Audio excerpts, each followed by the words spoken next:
ನಮಸ್ಕಾರ ಪ್ರೇಕ್ಷಕರೇ, ಬಿಸಿ ಸುದ್ದಿ news portal ಅರ್ಪಿಸುವ ಮಾತುಕತೆಯಲ್ಲಿ ಒಂದಷ್ಟು ಮಾತುಕತೆ ನಿಮ್ಮೊಂದಿಗೆ. ಈ ಹೊತ್ತಿನ ಒಂದು ವಿಶೇಷ ಕಾರ್ಯಕ್ರಮಕ್ಕೆ ನಾನು ಒಬ್ಬ ವಿಶೇಷ ವ್ಯಕ್ತಿಯನ್ನು ಆಹ್ವಾನಿಸ್ತಾ ಇದ್ದೇನೆ. ಅವರೆಂದರೆ ಕೊಂಡುಕುರಿ ನಾಡು ಎಂದು ಖ್ಯಾತಿ ಪಡೆದ ಜಗಳೂರಿನ ತೋರಣಗಟ್ಟೆ ಗ್ರಾಮದಲ್ಲಿ ಜನ್ಮ ತಾಳಿ ಬಾಲ್ಯವನ್ನು ಕಳೆದು ತನ್ನ ಬದುಕಿನ ದಿಕ್ಕನ್ನೇ ಬದಲಿಸಿಕೊಂಡು ಕುಟುಂಬಕ್ಕೆ ಆದರ್ಶ ವ್ಯಕ್ತಿಯಾಗಿ ಆ ಕುಟುಂಬದ ಮೊದಲಿಗನಾಗಿ ಸರ್ಕಾರಿ ನೌಕರಿಗೆ ಸೇರಿ ಸುದೀರ್ಘ 35 ವರ್ಷಗಳ ಕಾಲ ಕಾಲೇಜು ಶಿಕ್ಷಣ ಇಲಾಖೆಯಲ್ಲಿ ಕೆಲಸವನ್ನು ಮಾಡಿದಂಥವರು. ಹಂಪಿ ಯೂನಿವರ್ಸಿಟಿಯ ಸಿಂಡಿಕೇಟ್ನ ಸದಸ್ಯರಾಗಿ ಸೇವೆಯನ್ನು ಕೈದವರು. ಅದಕ್ಕಿಂತ ಹೆಚ್ಚಾಗಿ ತಮ್ಮ ಬದುಕಿನ ಪಯಣದಲ್ಲಿ ಒಬ್ಬ ಸಾಹಿತಿಯಾಗಿ ಗುರುತಿಸಿಕೊಂಡಂತಹ ಆತ್ಮೀಯರಾದಂತಹ ಹಿರಿಯರಾದಂತಹ ನಿವೃತ್ತ ಸರ್ಕಾರಿ ಕಲಾ ಕಾಲೇಜಿನ ಪ್ರಾಂಶುಪಾಲರೂ ಆದಂತಹ ಪ್ರೊಫೆಸರ್ ಎಚ್ ಲಿಂಗಪ್ಪನವರೀಗ ನನ್ನೊಟ್ಟಿಗೆ ವೇದಿಕೆಯಲ್ಲಿದ್ದಾರೆ. ಅವರನ್ನು ಈ ಕಾರ್ಯಕ್ರಮಕ್ಕೆ ಬರಮಾಡಿಕೊಳ್ತೇನೆ. ಸರ್, ತಮಗೆ ಅಭಿಮಾನದ ಸ್ವಾಗತ. ನಮಸ್ಕಾರ. ನಮಸ್ಕಾರ. ಪ್ರೊಫೆಸರ್ ಎಚ್ ಲಿಂಗಪ್ಪನವರು ಅಂದ ತಕ್ಷಣ ಒಂದು ರೀತಿಯಂತಹ ಗೌರವದ ಭಾವನೆ. ಹಿರಿಯರು, ಅನುಭವಿಗಳು, ಒಂದಷ್ಟು ವಿಚಾರಗಳನ್ನು ತಮ್ಮ ಲೇಖನಿಯಿಂದ ಮೂಡಿಸಿ ಅರ್ಧ ಶತಕಕ್ಕೂ ಹೆಚ್ಚು ಪುಸ್ತಕಗಳ ಪ್ರಕಟಣೆಯನ್ನು ಮಾಡಿದಂಥ ಹೆಗ್ಗಳಿಕೆಗೆ ಪಾತ್ರರಾದವರು. ಚಿತ್ರದುರ್ಗದ ಈ ನೆಲದಲ್ಲಿ ವಾಸಿಸುತ್ತಿರುವ ಅನೇಕ ಕವಿಗಳಲ್ಲಿ ಹಿರಿಯ ಕವಿಗಳು ಮತ್ತು ಹೆಚ್ಚು ಕೃತಿಗಳನ್ನು ಬರೆದ ಕವಿಗಳ ಸಾಲಿನಲ್ಲಿ ಮೊದಲಿಗರಾಗಿ ನೀವು ನಿಲ್ತೀರಿ. ನಿಮ್ಮ ಈ ಪಯಣ ಬಹಳ ಸುದೀರ್ಘವಾಗಿ ನಡೆದುಕೊಂಡು ಬಂದದ್ದು ಒಂದು ಸಂತಸದ ಸಂಗತಿ. ಜೊತೆಗೆ ಒಮ್ಮೆ ಹಿಂತಿರುಗಿ ನೋಡಿದಾಗ ಬಾಲ್ಯದಿಂದ ಇಲ್ಲಿಯವರೆಗಿನ ನಿಮ್ಮ ಪಯಣದ ಕೆಲವು ಪ್ರಶ್ನೆಗಳು ಮತ್ತು ಅವುಗಳಿಗೆ ಒಂದಷ್ಟು ಉತ್ತರಗಳನ್ನು ಪ್ರೇಕ್ಷಕರುಗಳೊಂದಿಗೆ ಹಂಚಿಕೊಳ್ಳುವ ಪ್ರಯತ್ನವನ್ನು ಮಾಡೋಣ ಸರ್. ತೋರಣಗಟ್ಟೆ ಅಂದ ತಕ್ಷಣವೇ ಜಗಳೂರಿನ ಪರಿಸರ ನಮಗೆ ನೆನಪಾಗುತ್ತೆ. ಜಗಳೂರು ಕೊಂಡುಕುರಿ ನಾಡು ಅನ್ನುವ ಹೆಸರು. ಅಲ್ಲಿ ಬರುವ ಕಲ್ಲೇದೇವಪುರದ ಕಲ್ಲೇಶ್ವರ ಸ್ವಾಮಿ, ಕಾನಾಮಡುಗಿನ ಮಠ, ಕೊಡದಗುಡ್ಡದ ವೀರಭದ್ರೇಶ್ವರ ಸ್ವಾಮಿ, ಮುಷ್ಟೂರಿನ ಮುಷ್ಟೂರೇಶ್ವರ ದೇವಾಲಯ ಮತ್ತು ಜಾತ್ರೆಗಳು ಪ್ರಸಿದ್ಧಿಯನ್ನು ಪಡೆದವು. ಒಂದು ಕಡೆ ಬರದ ನಾಡು ಅನ್ನುವಂತಹ ಖ್ಯಾತಿ, ಮತ್ತೊಂದು ಕಡೆ ಬದುಕನ್ನು ಕಟ್ಟಿಕೊಳ್ಳೋದಿಕ್ಕೆ ಬರಕ್ಕಿಂತ ಹೆಚ್ಚಾಗಿ ಭಾವನೆಗಳಿಗೆ ಹೆಸರಾದ ನಾಡು ಅನ್ನುವಂಥದ್ದಿದೆ. ನಿಮ್ಮ ಬಾಲ್ಯದ ಬದುಕು ಒಂದು ಕೂಲಿಕಾರ ಕುಟುಂಬದಿಂದ ಆರಂಭ ಆಗುತ್ತೆ. ಬಾಲ್ಯ ಹೇಗಿತ್ತು ಅಂತೇಳೊಮ್ಮೆ ನೆನಪು ಮಾಡ್ಕೊಳ್ಳಿ ಸರ್. ನನ್ನ ಬಾಲ್ಯ ತುಂಬ ಕಷ್ಟದ ಬದುಕು ನಂದು. ಓಕೆ. ನನ್ನ ತಂದೆಗೆ 2 ಹೆಂಡರು. ಮೊದಲ ಹೆಂಡತಿ ಮಾರಮ್ಮ ಅಂತ, ಎರಡನೇ ಹೆಂಡತಿ ಹನುಮಕ್ಕ. ಮೊದಲ ಹೆಂಡತಿ ಮಾರಮ್ಮನಿಗೆ ಮಕ್ಕಳಾಗದಿದ್ದಕ್ಕೆ ಎರಡನೇ ಹೆಂಡತಿ ಹನುಮಕ್ಕನವರನ್ನು ಮದುವೆ ಆದರು ನಮ್ಮ ತಂದೆ. ನಮ್ಮ ತಂದೆಯೇ ಆಗಲಿಲ್ಲ ಮದುವೆ. ನನಗೆ ವಂಶ ಬೆಳೀಲಿನ ಕಾರಣಕ್ಕಾಗಿ ನನ್ನ ಮಾತಾಯಿ ಮಾರಮ್ಮ ಅವರು ನಮ್ಮ ತಂದೆಗೆ ಮದುವೆ ಮಾಡಿದರು. ಮದುವೆ ಮಾಡಿದ ಮೇಲೆ ನಾವು 4 ಜನ ಗಂಡು ಮಕ್ಕಳು, 3 ಜನ ಹೆಣ್ಮಕ್ಳು ಹುಟ್ಟಿದ್ವಿ. ನನ್ನ ದೊಡ್ಡಮ್ಮ ಮಾರಮ್ಮ ಅಂತ ಇದ್ದಾರಲ್ಲ, ಅವ್ರ ಮಾತಾಯಿ, ಆಕೆ ಇರಲಿಲ್ಲ ಅಂದರೆ ನಾನು ಇವತ್ತಿಲ್ಲ. ಇವತ್ತು ಓಕೆ. ಆಕೆಯ ಪ್ರಯತ್ನದಿಂದ ನಾನು ಪ್ರೈಮರಿ ಎಜುಕೇಷನು, ಸೆಕೆಂಡ್ರಿ ಎಜುಕೇಷನು, ಆಮೇಲೆ PU ಎಜುಕೇಷನು, ಆಮೇಲೆ ಸ್ನಾತಕೋತ್ತರ ಮತ್ತು ಸ್ನಾತಕ ಪದವಿ, ಈ ಎಲ್ಲದರಲ್ಲಿಯೂ ನಾನು ಬದುಕಿನ ಸಾಧನೆಗೆ ನನ್ನ ತಾಯಿ ಮತ್ತು ನನ್ನ ತಂದೆ ತುಂಬ ಪ್ರಯತ್ನ ಪಟ್ಟಿದ್ದರಿಂದ ಆ ಕುಟುಂಬದ ಮೊದಲ ಅಕ್ಷರಸ್ಥನಾಗಿ ಹೊರಗೆ ಬಂದೆ ನಾನು. ಆ ಹೊರಗೆ ಬಂದ ಮೇಲೆ ನಾನು 80ಕ್ಕೆ ಡಿಗ್ರಿ, 79ಕ್ಕೆ ಡಿಗ್ರಿ ಮುಗಿದ ಮೇಲೆ ನಿಜಕ್ಕೂ ನನ್ನ ಮಾತಾಯಿಯ ಪ್ರಯತ್ನದ ಫಲವಾಗಿಯೇ ನಾನು ಇವತ್ತು ಮೇಲಕ್ಕೆ ಬಂದಿದ್ದೀನಿ. ಆಕೆ ನೆನಪು ಮಾಡಿಕೊಳ್ಳೋದ್ರಲ್ಲಿ ತುಂಬ ಸಂತೋಷ ಮತ್ತು ಖುಷಿ ಮತ್ತು ಆನಂದ ಅನಿಸ್ತದೆ. ಓಕೆ. ಅಂದರೆ ಈ ಹೊತ್ತಿನ ದಿನಮಾನದಲ್ಲಿ ಮಲತಾಯಿ ಅಂದ ತಕ್ಷಣವೇ ಅಥವಾ ಬೇರೆ ತಾಯಿ ಅಂದ ತಕ್ಷಣವೇ ಒಂದು ರೀತಿಯ ಮಲತಾಯಿ ಧೋರಣೆ, ಸರಿಯಾಗಿ ಗಮನಿಸ್ಲಿಲ್ಲ, ನಮಗೆ ಸರಿಯಾಗಿ ಉಪಚರಿಸಲಿಲ್ಲ, ನಮ್ಮನ್ನು ಕೂಲಿಗೆ ಹಚ್ತಾ ಇದ್ರು, ಭಿಕ್ಷೆಗೆ ಹಚ್ತಿದ್ರು ಅನ್ನುವಂಥ ಅಪವಾದಗಳೇ ಹೆಚ್ಚು. ಅಂಥದ್ರಲ್ಲಿ ಹಿರಿಯ ಅಮ್ಮ ಮಾರಮ್ಮನನ್ನು ನೀವು ಸ್ಮರಿಸಿಕೊಳ್ಳುವಂಥದ್ದು ನೋಡಿದರೆ ಬಹುಶಃ ಹೆಣ್ಣು ಮಕ್ಕಳಲ್ಲಿ ಈ ಥರದವರು ಇರ್ತಾರೆ ಅಂತೇಳಿ ನಾನಾದರೂ ಖುಷಿ ಪಡುವಂಥ ಸಂಗತಿ. ಆ ನಂತರದಲ್ಲಿ ನೀವು ವಿದ್ಯಾಭ್ಯಾಸಕ್ಕೆ ಬಂದ್ರಿ, ಪದವಿ ಮುಗಿಯಿತು. ನಂತರದಲ್ಲಿ ನೀವು ಅಪ್ಲಿಕೇಶನ್ ಹಾಕಿ ಈ ನೌಕರಿಗೆ ಪ್ರಾರಂಭವನ್ನು ಮಾಡ್ತೀರಿ. ಅದು ಹೇಗೆ ನಿಮ್ಮ ವೃತ್ತಿ ಬದುಕು ಆರಂಭ ಆಯಿತು? ಆ ಕಾಲದಲ್ಲಿ ದೇವರಾಜ್ ಅರಸ್ ಅವರ ಒಂದು ನೀತಿ ಇತ್ತು ರಾಜ್ಯದಲ್ಲಿ. ಯಾರೋ ಪರಿಶಿಷ್ಟ ಜಾತಿ, ಪರಿಶಿಷ್ಟ ವರ್ಗ, ಹಿಂದುಳಿದ, ಅಲ್ಪಸಂಖ್ಯಾತ ಇಂಥ ಸಮುದಾಯದವರಿಗೆ ತಕ್ಷಣವೇ ಉದ್ಯೋಗ ಕೊಡೋದು ಕಷ್ಟ ಆಗುತ್ತೆ. ಅದಕ್ಕೆ ನಿಯಮಾವಳಿಗಳನ್ನು ರೂಪಿಸಿ ಸಂದರ್ಶನ ಮಾಡಿಸಿ ವರ್ಷಗಟ್ಟಲೆ 2 ವರ್ಷಗಟ್ಟಲೆ ಕಾಯಬೇಕಾಗುತ್ತೆ ಅಂತಂದ್ಬಿಟ್ಟು ಆಗಾಗಲೇ ಸ್ಟೈಪೆಂಡ್ರಿ ಸಿಸ್ಟಮ್ ವ್ಯವಸ್ಥೆ ಮಾಡಿದ್ರು ದೇವರಾಜ ಅರಸ್ ಕಾಲದಲ್ಲಿ. ಹೌದು. ಆಮೇಲೆ ನಂತರದಲ್ಲಿ ನಮಗೆ ಸ್ಥಳೀಯ ಅಭ್ಯರ್ಥಿಗಳಂತ ಅಂದ್ಬಿಟ್ಟು ಅರ್ಜಿಯನ್ನು ಹಾಕಿದ್ದೀವಿ. ಆ ಸಮಯದಲ್ಲಿ ಕಾಲೇಜ್ ಶಿಕ್ಷಣ ಇಲಾಖೆಯವರು ನಮಗೆ ಸಂದರ್ಶನ ಕರೆದ್ರು. ವಿಶೇಷವಾಗಿ ಪರಿಶಿಷ್ಟ ಜಾತಿ, ಪರಿಶಿಷ್ಟ ವರ್ಗ, ಹಿಂದುಳಿದ ಅಲ್ಪಸಂಖ್ಯಾತ ಸಮುದಾಯದವರಿಗೆ ಉದ್ಯೋಗ ಕೊಟ್ಟರು, ಸಂಚಿತ ವೇತನದ ಮೇಲೆ ಉದ್ಯೋಗ ಕೊಟ್ಟರು. ಆಮೇಲೆ ಯಾವ ಸಬ್ಜೆಕ್ಟ್ನಲ್ಲಿ ಈ ಸಮುದಾಯದವರು ಇರೋದಿಲ್ವೋ ಜನರಲ್ಗೂ ಕೂಡ ಉದ್ಯೋಗದ ಅವಕಾಶವನ್ನು ಕೊಟ್ಟರು. ಇಂಥ ಒಂದು ಅವಕಾಶವನ್ನು ನನಗೆ ದಕ್ಕಿದಾಗ ಎರಡು ಭಾಳ ವಿಶೇಷವಾಗಿ ಜೂನಿಯರ್ ಕಾಲೇಜಿಗೂ ಸೆಲೆಕ್ಷನ್ ಆಗಿದೆ, ಪದವಿ ಕಾಲೇಜಿಗೆ ಸೆಲೆಕ್ಷನ್ ಆಗಿದೆ. ಮೊದಲು ಜೂನಿಯರ್ ಕಾಲೇಜಿಗೆ ನಾನು ಇಲ್ಲಿ ಪಲಿಮಾರ್, ದಕ್ಷಿಣ ಕನ್ನಡ ಜಿಲ್ಲೆಯ ಪಲಿಮಾರ್ಗೆ ಹೋದೆ. ಹೋಗಿ 1.5 ತಿಂಗಳಲ್ಲಿ ಕೆಲಸ ಮಾಡಿ ನಾನು ಮನೆಗೆ ಬಂದಿದ್ದೆ. ಮನೆಗೆ ಬಂದ ತಕ್ಷಣವೇ ಆದೇಶ ಬಂದಿತ್ತು ಸ್ಥಳೀಯ ಅಭ್ಯರ್ಥಿಯಾಗಿ ಕಾಲೇಜ್ ಶಿಕ್ಷಣಕ್ಕೆ. ಆಗ ಪಾಲೇನವರು ಅಂತ ನನ್ನ ಗುರುಗಳೇ, ಅವರು ಪ್ರಿನ್ಸಿಪಾಲ್ ಆಗಿದ್ದರು. ಅವ್ರ ಹತ್ರ ಹೋಗಿ ಅರ್ಜಿಗೆ ನಾನು ಸೆಲೆಕ್ಷನ್ ಆರ್ಡರ್ ಕೊಟ್ಟರೆ, ಇಲ್ಲಿಲ್ಲ, ಕಾಲ ಮೀರಿದೆ, ನನಗೇನು ಮಾಡೋಕ್ಕಾಗಲ್ಲ, ನೀವು ಬೇಕಿದ್ದರೆ ಡೈರೆಕ್ಟ್ರ್ ಹತ್ರ ಹೋಗಿ ತಿಳ್ಕೊಂಬರ್ರಿ. ಅವ್ರು ಡೈರೆಕ್ಟ್ರ್ ಇದ್ದರು. ಆವಾಗ ನೀವು ಡೈರೆಕ್ಟ್ರ್ ಹತ್ರ ಹೋಗ್ರಿ ಅಂತ ನಾನು ಪೆಚ್ಚು ಮೂಲ ಹಾಕೊಂಡ್ಬಿಟ್ಟು ಬಹುದೂರ ಇರಬೇಕಲ್ಲ, ಹತ್ತದವು ಸಿಕ್ಕಿದ್ದನ್ನು ಅವಕಾಶ ಕಳ್ಕೊಂಡೆ ಅಂತಂದು ತುಂಬ ಹೊರಗಡೆ ಬಂದೆ. ಆಗ TS ವೈಗೌಡ ಅಂತಕ್ಕಂಥವರು ಇಂಗ್ಲೀಷ್ ಉಪನ್ಯಾಸಕರಿದ್ದರು. ಇಲ್ಲಿ ಬರ್ರಿ ಅಂತ ಕರೆದಾಗ ಏನು ನಿಮ್ಮದು ಅಂತಂದರು. ಸರ್, ನನಗೆ ಸ್ಥಳೀಯ ಅಭ್ಯರ್ಥಿ ಆಯ್ಕೆ ಆಗಿದ್ದೀನಿ, ನಾನು 1.5 ತಿಂಗಳು ಪಲಿಮಾರಲ್ಲಿದ್ದೆ, ನನಗೆ ಗೊತ್ತಾಗಿಲ್ಲ, ನಮ್ಮ ತಂದೆ ತಾಯಿಗಳ ವಿದ್ಯಾವಂತರು, ಆಗ ಅವರಿಗೆ ಪೋಸ್ಟ್ನ ವಿಷಯ ಏನು ಗೊತ್ತಿಲ್ಲ, ಮನೆಗೆ ಬಂದ ಹಿಂಗೆ ಕೊಟ್ಟರು, ಹಿಂಗೆ ಹೇಳಿದ್ರು, ನೀವು ಬರ್ರಿ ಅಂತಂದು ಅಲ್ಲೇ ಮುಗಿಲ ಕುಣಿಸ್ಕೊಂಡು ಒಂದು ಚೀಟಿ ಬರೆದ್ರು. ಇದನ್ನು ತಗೊಂಡು ಸೀದಾ ಡೈರೆಕ್ಟರ್ ಆಫೀಸ್ಗೆ ಹೋಗಿ ರಾಮಣ್ಣ ಅಂತ ಒಬ್ಬರಿದ್ದಾರೆ, ಅವ್ರ ಕಡೆ ಕೊಡಿ ಅಂದರು. ನಾನು ಚೀಟಿ ತಗೊಂಡೋಗಿ ರಾಮಣ್ಣವ್ರಿಗೆ ಕೊಟ್ಟೆ. ಆಮೇಲೆ ರಾಮಣ್ಣವರು ಆಯಿತು, ನೀವು ಒಂದು ಅರ್ಧ ಗಂಟೆ ಅಷ್ಟೊತ್ತಿಗೆ ನಿಮ್ಮದು ವ್ಯವಸ್ಥೆ ಮಾಡ್ತೀನಿ, ನೀವು ಡೈರೆಕ್ಟ್ರ್ ಕಾಣಿ ಅಂತಂದರು. ಆಗ ಡಾಕ್ಟರ್ PS ಶೆಲ್ವಿದಾಸ್ ಅಂತ ಡೈರೆಕ್ಟರ್ ಇದ್ದರು. ಆತಾಗಿ ನಮಸ್ಕಾರ, ಏನು ಅಂತಂದರು.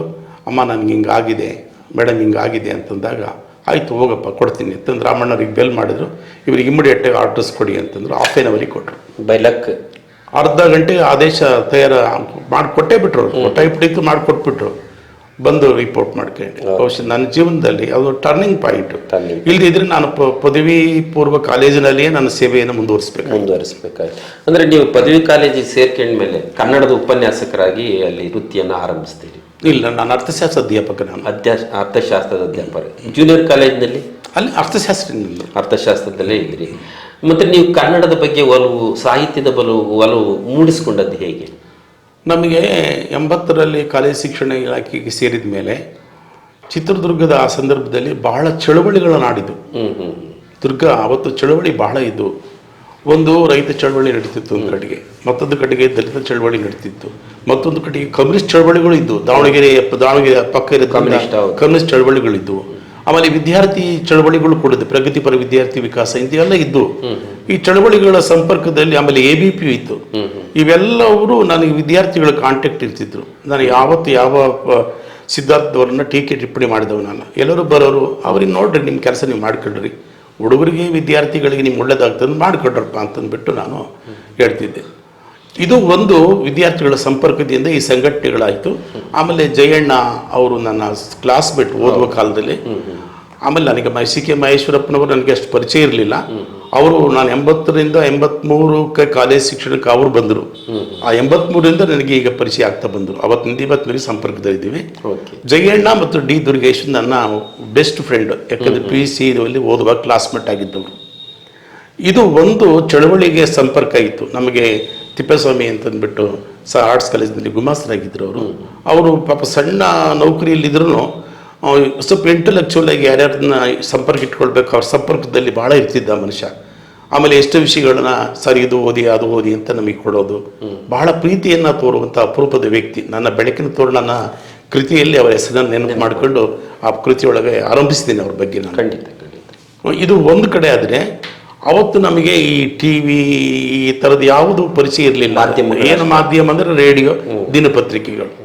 ವಿಶೇಷವಾಗಿ ಲಂಕೇಶ್ ಪತ್ರಿಕೆ ಇದೆಯಲ್ಲ, ಆ ಪತ್ರಿಕೆ ಅವತ್ತಿನ ಕಾಲದಲ್ಲಿ ಬದುಕಿದಂಥ ಎಲ್ಲ ಅಧ್ಯಾಪಕ ವರ್ಗದವರನ್ನು, ಸಾಮಾನ್ಯರನ್ನು, ರಾಜಕಾರಣಿಗಳನ್ನು ಎಚ್ಚರಿಸುವಂಥ ಒಂದು ಅಪರೂಪದ ಪತ್ರಿಕೆ. ಆಮೇಲೆ ಆ ಪತ್ರಿಕೆಯಲ್ಲಿ ಟೀಕೆ ಟಿಪ್ಪಣಿ ಅಂತ ಒಂದು ಕಾಲಂ ಬರ್ತಿತ್ತು. ಅದು ಓದಿಬಿಟ್ರೆ ಒಂದು ಮಹಾನ್ ಕೃತಿ ಓದ್ದಂಗೆ ಆಗ್ತಿತ್ತು.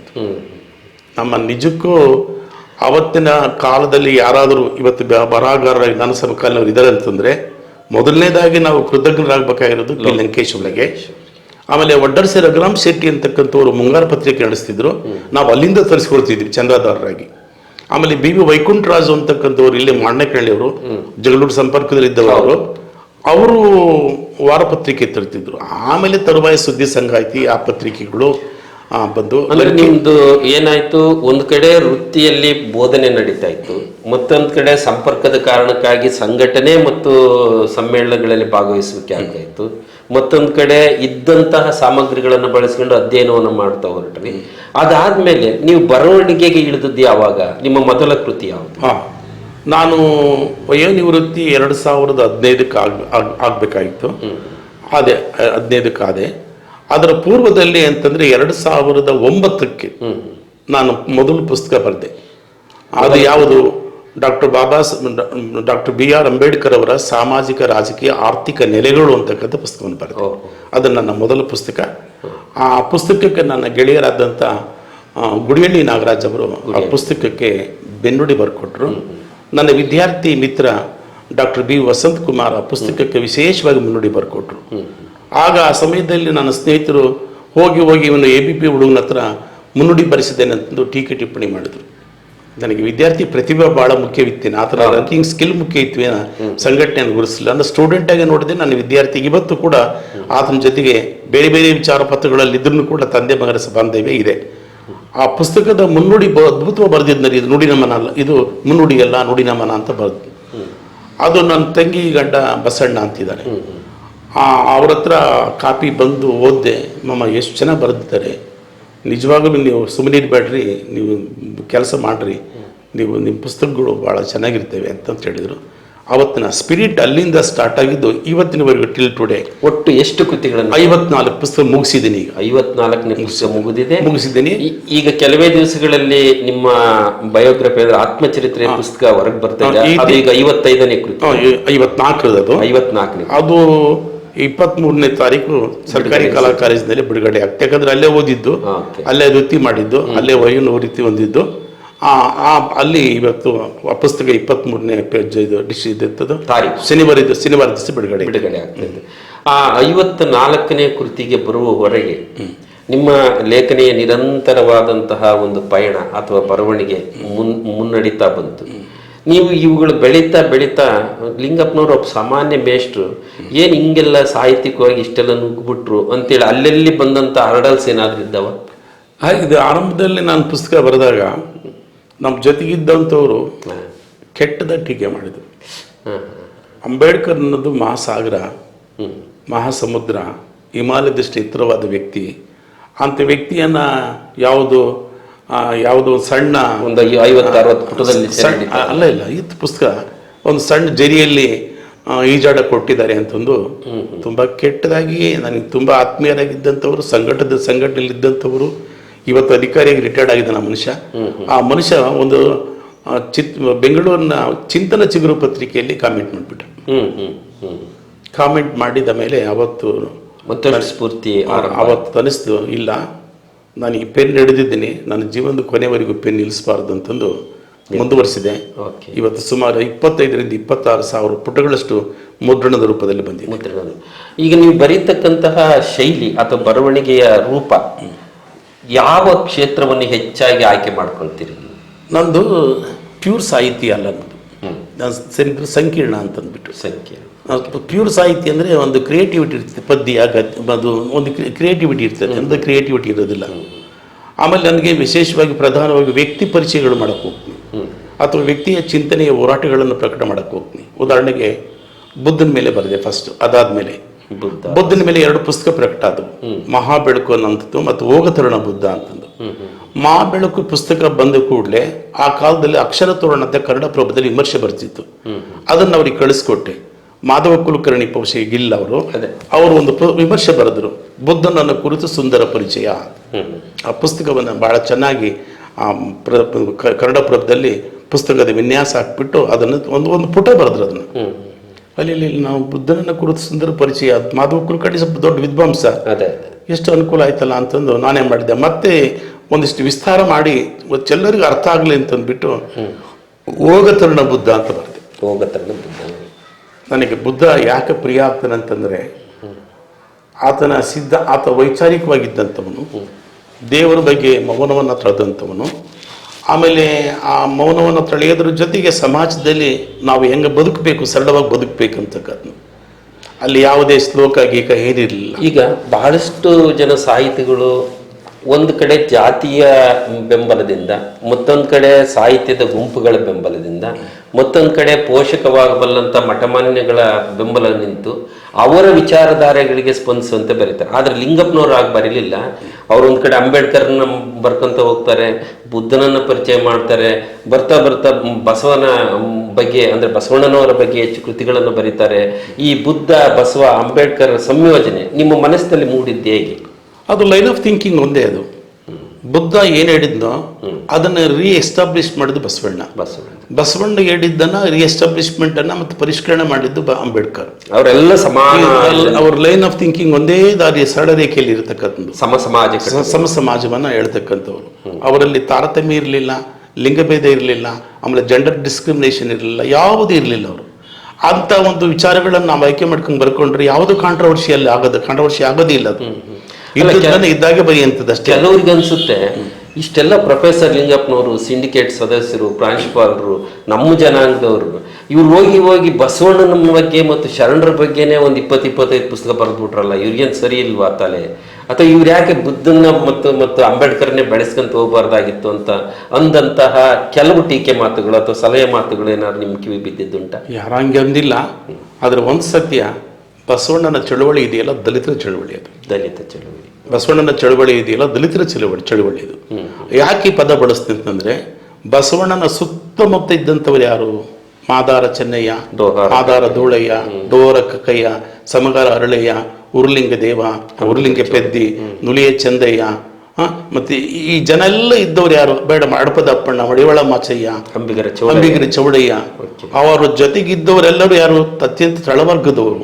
ನಾನು ಸುಮಾರು ಇಲ್ಲಿ ಒಂದು 22 ಜನ ಮಹಿಳೆಯರಿದ್ದಾರಲ್ಲ, ಅವರೆಲ್ಲರೂ ದಲಿತ ವರ್ಗಕ್ಕೆ ಸೇರಿದರು. ಅವರುಗಳ ವಿಶೇಷವಾಗಿ ಉರ್ಲಿಂಗ ಪೆದ್ದಿಯ ಪುಣ್ಯಶ್ರೀ ಕಾಳೆವ ಅಂತಕ್ಕಂಥವಳು, ದಾಸಿಮೈನ ಸಾಧನಮಣಿ ದುಗ್ಗಳೆ ಅಂತಕ್ಕಂಥವಳು, ಸತ್ಯಕ್ಕ, ಸೂಳೆ ಸಂಖ್ಯವ್ಯೆ, ಆಯ್ದಕ್ಕಿ ಲಕ್ಕಮ್ಮ, ಪುಣ್ಯಶ್ರೀ ಕಾಳೆವ್ಯೆ, ಮಸಣಮ್ಮಗಳ ಪುಣ್ಯಶ್ರೀ, ಕಾಲಕಣ್ಣಿ ಕಾಯಮ್ಮ, ಕೊಟ್ಟಣದ ಸೊಮ್ಮಮ್ಮ, ಕದಿರಿ ರೇವಮ್ಮ, ಧೂಪದ ಕಾಯಕದ ಗೊಗ್ಗವ್ಯೆ, ಬೊಂತಾದೇವಿ, ದಸರಯ್ಯಗಳ ಪುಣ್ಯಶ್ರೀ ಶರಣವೀರಮ್ಮ. ಆಮೇಲೆ ನಂತರದಲ್ಲಿ ಅಜಗಣನ ತಂಗಿ ಮುಕ್ತಾಯಕ, ಬಹಳ ಅದ್ಭುತವಾದಂಥ ವಚನಕಾರ್ತಿಕೆ, ಅಡಪದ ಲಿಂಗಮ್ಮ, ಆಮೇಲೆ ಗುರುಮಾತೆ ಅಕ್ಕನಾಗಲಾಂಬಿಕೆ, ಅಕ್ಕಮಾದೇವಿ, ಈಡಿಗರ ಶರಣೆ ಅಕ್ಕಮ್ಮ, ಆಮೇಲೆ ಬಸವಣ್ಣನ ಮಾಡಿದೆ ಗಂಗಾಂಬಿಕೆ, ನೀಲಾಂಬಿಕೆ, ಮತ್ತು ಮಾದೇವ ಗೋಪಾಲನ ಮಾಡಿದೆ ಮಾದೇವಿ, ದೇವಯ್ಯನ ಮಾಡಿದೆ ರಾಯಮ್ಮ. ಇವರೆಲ್ಲರೂ ಕೂಡ ಕಾಯಕವನ್ನು ಮಾಡಿ ಬದುಕನ್ನು ಕಟ್ಟಿಕೊಂಡು ತಾವು ಮಾಡಿ ಗಳಿಸಿದಂಥ ಬೇರೆ ಕೊಡ್ತಕ್ಕಂಥ ಕೆಲಸವನ್ನು ಮಾಡಿದ್ರು. ಇವರೆಲ್ಲ ಕಸಬುದಾರರಾಗಿರ್ತಾರೆ. ಮತ್ತು ಅದರ ಅರ್ಥ ಏನು? ತಳ ಸಮುದಾಯದವರೇ ಕಟ್ಟಿದಂಥ ಚಳುವಳಿ ವಚನ ಚಳುವಳಿ. ತಳ ಸಮುದಾಯದಿಂದ ನಿರ್ಮಾಣಗೊಂಡಂಥದ್ದೇ ಅನುಭವ ಮಂಟಪ. ಈ ಅನುಭವ ಮಂಟಪದೊಳಗೆ ಇರತಕ್ಕಂಥ ವೈದಿಕ ಸಿದ್ಧಾಂತವನ್ನು ಸಂಪೂರ್ಣವಾಗಿ ತಿರಸ್ಕರಿಸಿದಂಥ ಒಂದು ವ್ಯವಸ್ಥೆ ಇದು. ಆ ಕಾರಣಕ್ಕಾಗಿ ನನಗೆ ಇಷ್ಟವಾಯಿತು ವಿಚಾರ, ಇಷ್ಟವಾಯಿತು. ಮತ್ತು ಇದಕ್ಕೆ ನಾವು ಪೂರಕವಾದಂಥವರು ಇಂಥ ಅಲಕ್ಷಿತರು ಅನ್ನೋದಕ್ಕಿಂತ ಅನುಭವಿ ವಚನಕಾರರ ಬಗ್ಗೆ ಹೆಚ್ಚು ನಾನು ಇವರಿಗೆ ಅಲಕ್ಷಿತ ವಚನಕಾರರು ಅನ್ನಬಾರದು, ಅನುಭವಿ ವಚನಕಾರ ಅಂತ ಅನ್ಬೇಕು ಅಂತಂದ್ಬಿಟ್ಟು ನಾನು ಭಾವಿಸ್ಕೊಂಡಿದ್ದೆ. ಅಲ್ಲ, ಬರ್ಕೊಂಡೋದಂತಹ ವಚನಕಾರರ ಜೀವನ ಚರಿತ್ರೆ, ಅವರ ಚಿಂತನೆಗಳು, ಅವರ ವಚನಗಳು ಒಂದು ಸಮಾಜವನ್ನು ಕಟ್ಟುವ ಮತ್ತು ಪ್ರಗತಿಶೀಲವಾದಂಥ ಮನೋಧರ್ಮವನ್ನು ಬಿತ್ತುವ, ಸಮಾನತೆಯ ಅಡಿಗಲ್ಲಿನ ಮೇಲೆ ಸಮಾಜ ಇರಬೇಕು ಅಂತ ಬಯಸಿದಂಥವ್ರು. ಆ ನಿಟ್ಟಿನೊಳಗೆ ಬರೀತಾ ನೀವು ಸುಮಾರು ಒಂದು 20ಕ್ಕೂ ಹೆಚ್ಚು ವಚನಕಾರರ, 50 ವಚನಕಾರರ ಬಗ್ಗೆ, ಒಟ್ಟು 50 ವಚನಕಾರ. ಓಕೆ, 50 ವಚನಕಾರರ ಬಯೋಗ್ರಫಿಯನ್ನು ಪರಿಚಯ ಮಾಡ್ತಾರೆ. ಅವರ ಪರಿಚಯ, ಅವರ ಕಾಲಘಟ್ಟ, ಅವರು ಲಿಖಿಸಿದಂಥ ವಚನಗಳು, ಆ ವಚನಗಳಲ್ಲಿ ಕೆಲವು ಮುಖ್ಯವಾದವನ್ನು ವಿಶ್ಲೇಷಣೆ ಮಾಡ್ತಾರೆ. ಈ ಉದಾಹರಣೆಗೆ ಸತ್ಯಕ್ಕ 27 ವಚನಗಳು ಬರೆದಿದ್ದಾಳೆ, ಅವುಗಳ ಸಂಪೂರ್ಣ ವಿಶ್ಲೇಷಣೆ ಮಾಡಿದ್ದೀನಿ. ಆಯ್ದಕ್ಕಿ ಲಕ್ಕಮ್ಮ 27 ವಚನಗಳಿವೆ, ಆಕೆ ಸಂಪೂರ್ಣ ವಿಶ್ಲೇಷಣೆ ಮಾಡಿದ್ದೆ. ಕೆಲವು ಜಾಸ್ತಿ ಮಾಡೋಕ್ಕಾಗಿಲ್ಲ. ವೀರಾಗಿಣಿ ಅಕ್ಕಮಾದೇವಿಯಲ್ಲಿ ಸುಮಾರು 50ರಿಂದ 60 ವಚನಗಳನ್ನು ವಿಶ್ಲೇಷಣೆ ಮಾಡಿದ್ದೀನಿ. ಇದಾದ್ಮೇಲೆ ವಚನ ಚಳವಳಿಗಳ ಬಗ್ಗೆ ಚಿಂತನೆಯನ್ನು ಮಾಡ್ತಾ ಹೊರಟ್ರಿ. ಅದಾದ್ಮೇಲೆ ಕರೋನಾ ಸಂದರ್ಭ ಅಂತ ಬಂತು. ಆ ಸಂದರ್ಭದಲ್ಲಿ ಹೊರಗಡೆಯಲ್ಲಿ ಓಡಾಡಕ್ಕಾಗಲ್ಲ ಅಂತೇಳಿ ಮನೆಯಲ್ಲೇ ಕೂತು ಒಂದಷ್ಟು ಕೃಷಿಯನ್ನ ಮಾಡಿದ್ರಿ. ಈ ನಾಡಿನ ಪ್ರಧಾನಿಯವರ ಬಗ್ಗೆ ಒಂದು ಕೃತಿಯನ್ನ ಬರೆದ್ರಿ.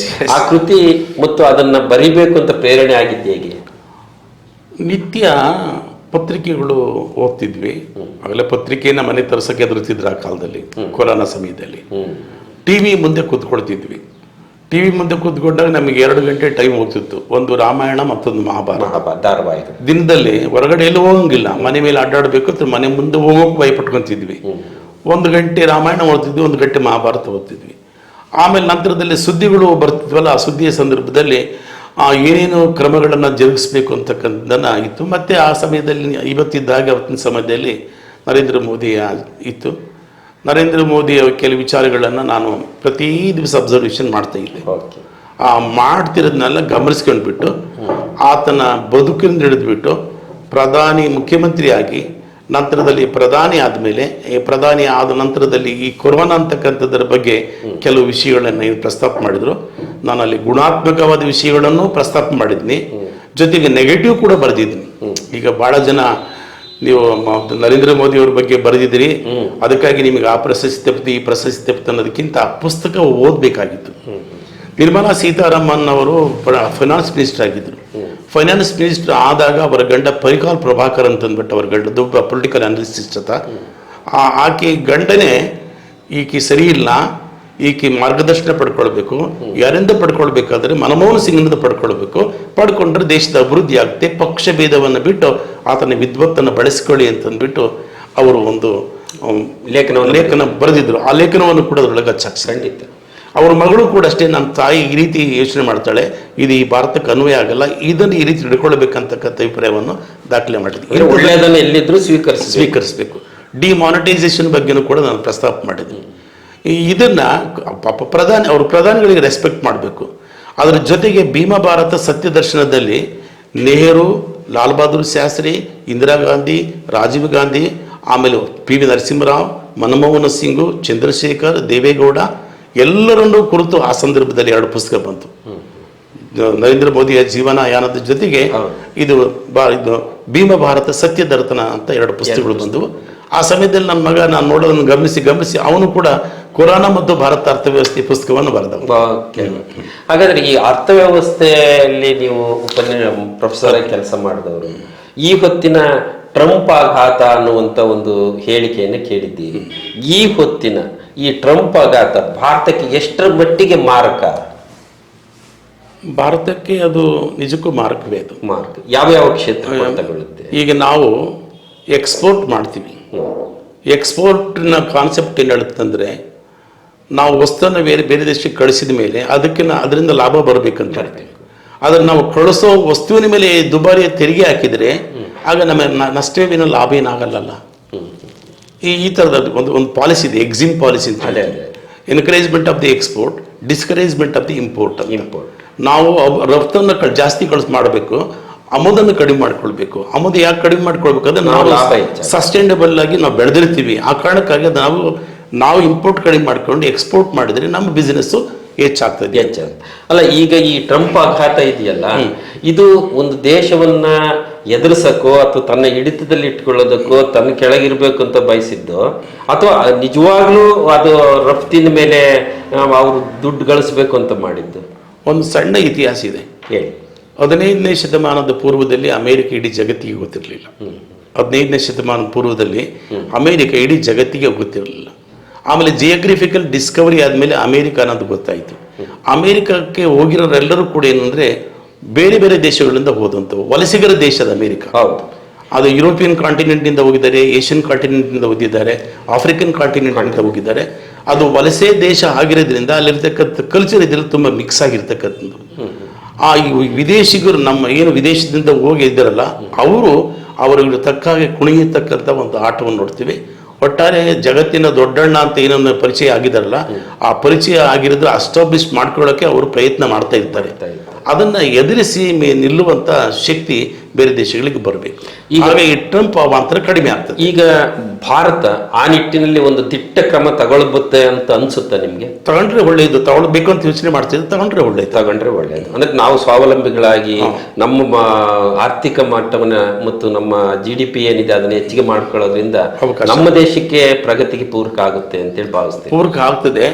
ಬಟ್ ಒಂದು ನಾವೇನನ್ನ ಅವ್ರ ಸಂಪರ್ಕನ ಕಡಿಮೆ ಮಾಡ್ಕೊಂಡ್ರೆ ನಮ್ಮ ದೇಶದಿಂದ ಹೋಗಿದಂತ ಏನು ವಲಸಿಗರಿದಾರಲ್ಲ ಅವ್ರ ಮೇಲೆ ಯಾವ ರೀತಿಯ ಪರಿಣಾಮ ಆಗ್ತವೆ ಹೇಳಕ್ಕಾಗಲ್ಲ. ಅದೊಂದು ಅಂದ್ರೆ ರಾಜತಾಂತ್ರಿಕವಾಗಿ ನಮ್ಮವರು ಬಹಳ ಸಾಫ್ಟ್ವೇರ್ ಇಂಜಿನಿಯರ್ಸ್ ಇದ್ದಾರೆ, ಆಮೇಲೆ ಸೈಂಟಿಸ್ಟ್ ಇದ್ದಾರೆ, ಆಮೇಲೆ ಅಲ್ಲೇ ನಾಗರಿಕತ್ವವನ್ನು ಪಡ್ಕೊಂಡು ಹೋಗಿದ್ದಾರೆ.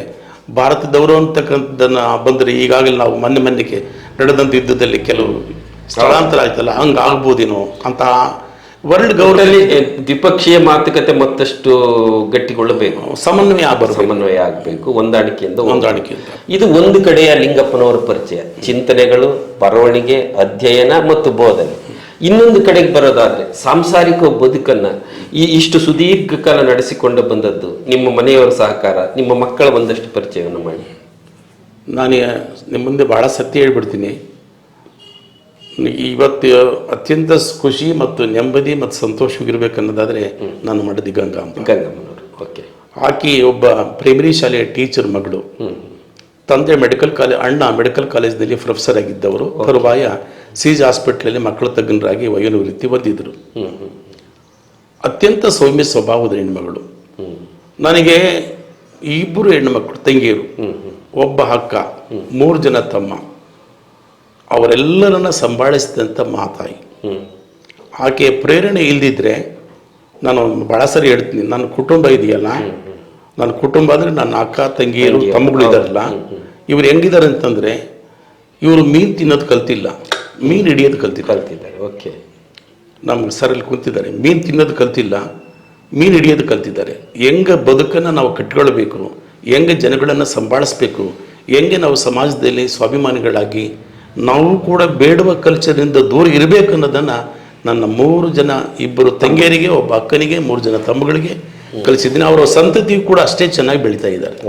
ಇದು ಒಂದು ತೃಪ್ತಿ. ಅಂಬೇಡ್ಕರ್ ಕೊಟ್ಟ ಮೀಸಲಾತಿ ಅನ್ನನ ನಾನು ತಿಂದಿದ್ರಿಂದ ಆ ಅನ್ನವನ್ನು ಎಲ್ಲರೂ ಹಂಚಿಕೊಳ್ಳುವಂಥ ಅವಕಾಶ ಇವತ್ತು ನನಗೆ ಸಿಕ್ಕಿದೆ. ಜೊತೆಗೆ ನಿಮ್ಮ ಮಗಳು ಮತ್ತೆ ಮಗಳದಿರು ಮತ್ತು ಮಗ ಅವರು ಸಹ ಈ ವೃತ್ತಿಯಲ್ಲಿ ಇದ್ದುಕೊಂಡು ಎಲ್ಲರೂ ಅಕ್ಷರಸ್ಥರೆ, ಎಲ್ಲರೂ ಡಬಲ್ ಡಿಗ್ರಿ ಪಡ್ಕೊಂಡಿದ್ದಾರೆ. ಅವರವರ ಜೀವನ ಸುಧಾರಣೆಗಳಲ್ಲಿ ಯಾವ ರೀತಿ ಕೊರತೆ ಇಲ್ಲ.